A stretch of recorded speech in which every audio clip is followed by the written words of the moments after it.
Sebagai persiapan menghadapi sekolah tatap muka, Dinas Pendidikan Sumatera Selatan masih terus memfasilitasi vaksinasi untuk guru SMA dan SMK di provinsi ini. Hingga awal Agustus 2021, capaian vaksinasi guru SMA dan SMK sudah mencapai 80% dari total 21.000 guru. Dignas Sumsel mewajibkan seluruh guru SMA dan SMK divaksin, meski ada sebagian guru yang belum divaksin karena kondisi kesehatannya. Ya, untuk rekan-rekan guru yang belum vaksin segera vaksin. Kalau belum sekarang kan kenapa? Kalau sakit ya usaha untuk diobati dulu baru vaksin. Gitu. Jadi di situ untuk kawan-kawan yang sehat, guru-guru yang sehat, kenapa tidak? Karena kita meningkatkan imunitas tubuh, jangan sampai kita kena.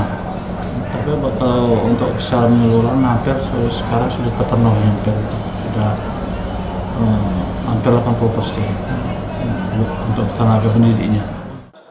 Vaksinasi COVID-19 untuk guru sebagai persiapan sekolah tatap muka nanti.